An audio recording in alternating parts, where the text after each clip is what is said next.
Very good morning, 8th class. Today we will start 5th chapter in your history book, that is When People Rebel 1857 and after. ठीक है, जिसमें हम 1857 के revolt के बारे में पढ़ेंगे, जो क्रांति हुई थी 1857 की, उसके बारे में स्टडी करेंगे. और उसके बाद का मतलब सिंपल सा यही है कि उसके बाद उसके क्या इफेक्ट्स हुए थे उनको हम स्टडी करेंगे. ठीक है, तो स्टार्ट करते हैं चैप्टर. यस, रीड आउट करो loudly. Chapter 5 When People Rebel 1857 and After. Policies and the People.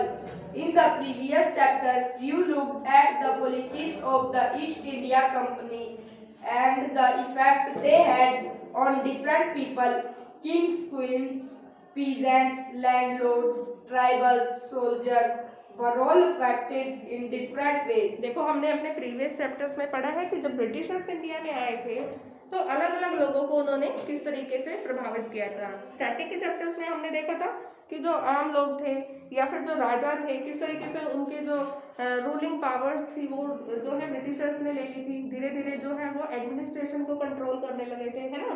तो किंग्स और क्वीन की लाइफ को, नवाबों की लाइफ को किस तरीके से अफेक्ट किया, पीजेंट्स यानी किसानों, लैंडलॉर्ड यानी जमींदारों की लाइफ को कैसे अफेक्ट किया. और लास्ट चैप्टर में हमने पढ़ा है कि ट्राइबल्स की लाइफ को ब्रिटिशर्स के आने से जो है उनकी लाइफ पे क्या इम्पैक्ट हुआ था. ठीक है. Yes. You have also seen how people resist policies and actions that harm their interest or go against their sentiments. इसके अलावा हमने क्या पढ़ा कि किस तरीके से पीपल रेसिस्ट करते हैं. रेसिस्ट मीन्स विद्रोह करते हैं. ठीक है, जब उनके राइट्स जो है अफेक्ट होते हैं, यानी कि उनके अधिकारों का हनन होता है. ठीक है, और ऐसी चीजें होती हैं, the policies and actions that harm their interest. जब ऐसी पॉलिसीज या ऐसे इंटरेस्ट जो एक्शंस होते हैं जो उनके इंटरेस्ट को हार्म करते हैं तो लोग क्या करते हैं, विद्रोह करते हैं. ठीक है, तो ये भी चीजें हमने पढ़ी. जैसे हमने लास्ट चैप्टर में पढ़ा था ट्राइबल्स के बारे में कि ट्राइबल लोगों के ऊपर जब इतने अत्याचार हुए, वो लोग इतने परेशान हो गए, तो फाइनली उन्होंने क्या करा, रिवेल जो है रिवोल्ट करा. हमने बिरसा मुंडा के रिवोल्ट के बारे में पढ़ा था ना. ठीक है, तो हमने यही देखा कि जब लोगों के इंटरेस्ट अफेक्ट होते हैं तो किस तरीके से उनकी लाइफ इम्पैक्ट होती है और किस तरीके से लोग फिर रेसिस्ट करते हैं. Yes. Nawabs lost their power. Since the mid-18th century, Nawabs and Rajas had seen their power erode. They had gradually lost their authority and honor. Residents had been stationed in many courts. The freedom of the rulers reduced, their armed forces disbanded, and their revenues and territories taken away by stages. क्या हो रहा था देखो, mid 18th century तक जो नवाब थे या जो राजा थे उनकी पावर इरोड हो रही थी. इरोड मीन्स कम हो रही थी. ठीक है, इरोड मीन्स कम होना.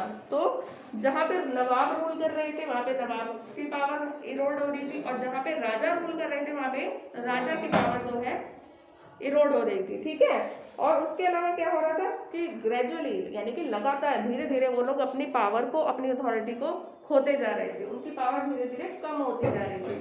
ठीक है, और रेजिडेंट्स कौन होते हैं, residents had been stationed in many courts.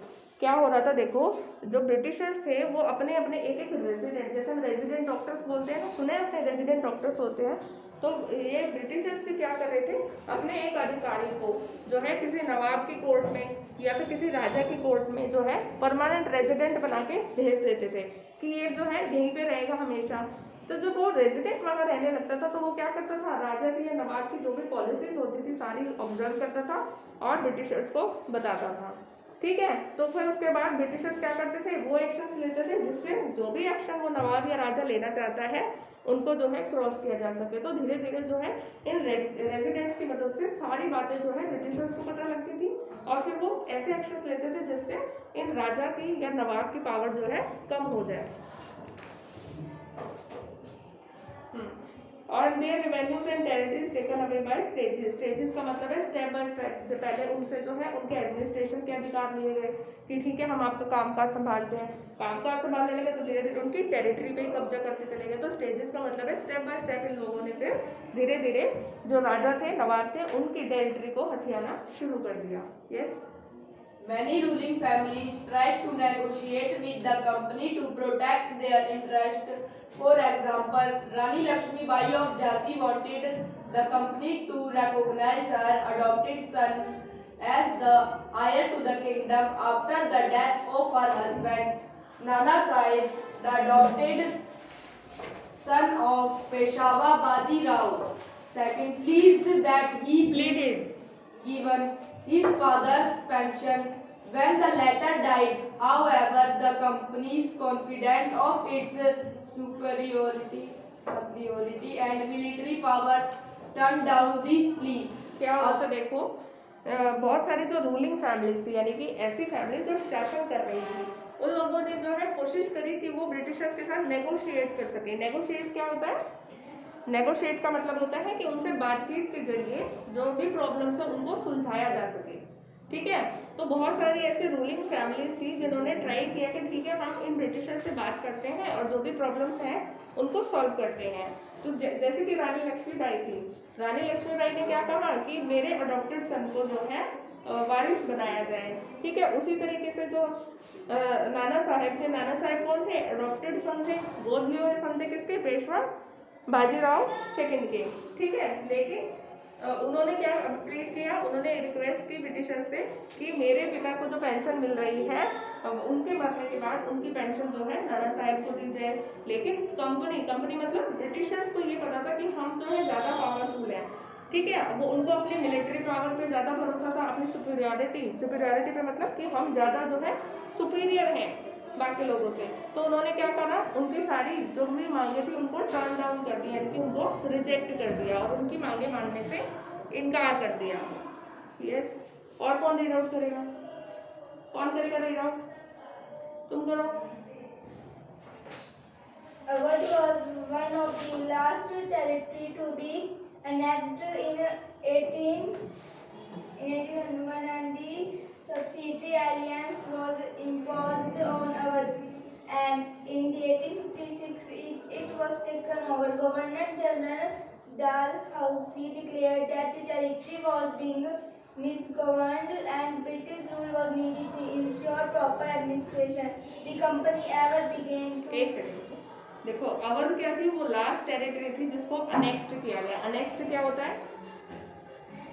Annexed क्या होता है स्टूडेंट्स?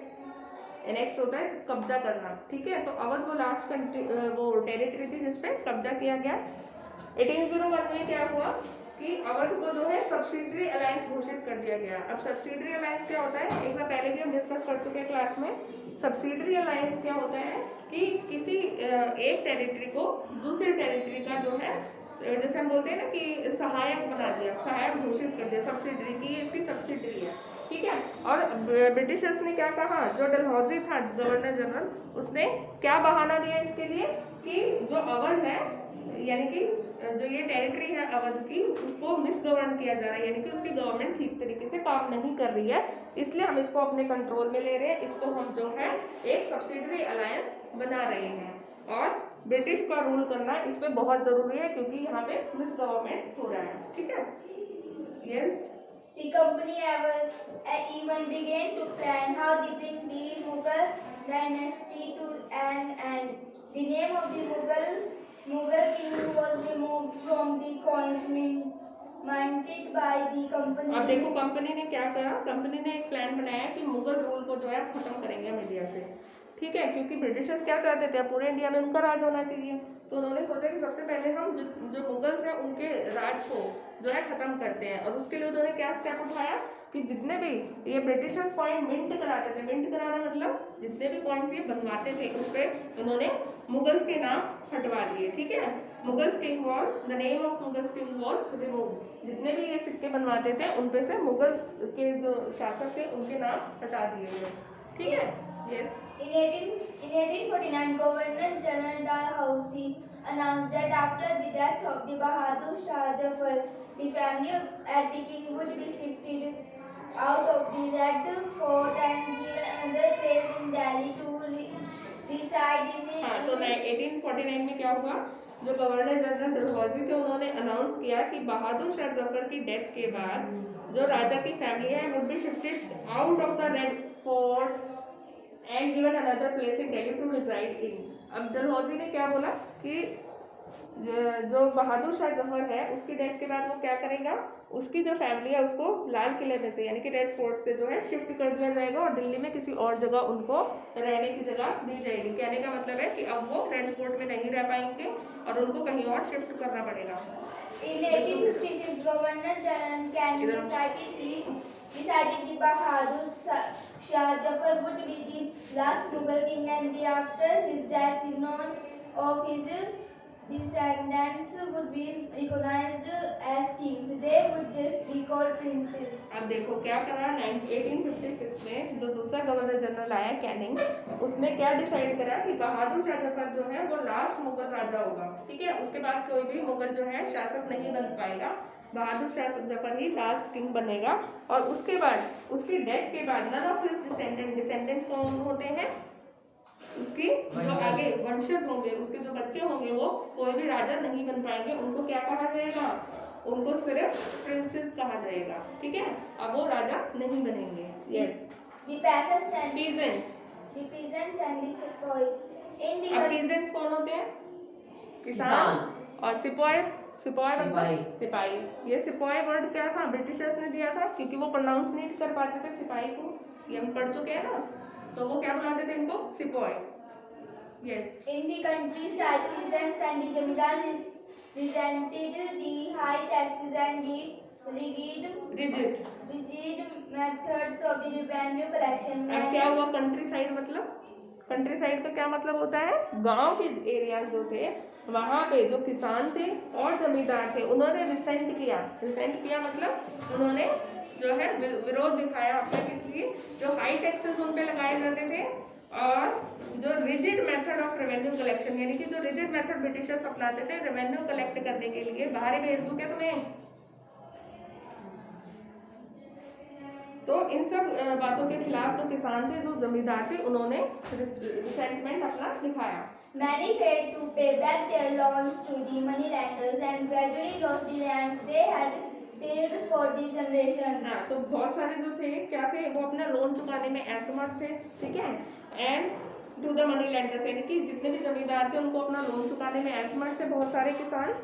और and gradually lost the land they had tied for generation, और धीरे धीरे वो लोग क्या थे, अपनी जमीन को खोते जा रहे थे, जिसको वो अपने पूर्वजों के समय से जो है जिसपे खेती करते आ रहे थे, लोन लेने की वजह से धीरे धीरे उनकी जो जमीन थी वो उनसे छिनती जा रही थी। ठीक है, The Indian sappers in the employ of the company also had reason for discontent. They were unhappy about their pay allowances and the condition of service. अब ये तो हमने किसानों का समझा। अब जो सिपाही थे, ठीक है, उनकी क्या प्रॉब्लम थी, जो भी कंपनी में एम्प्लॉयड थे,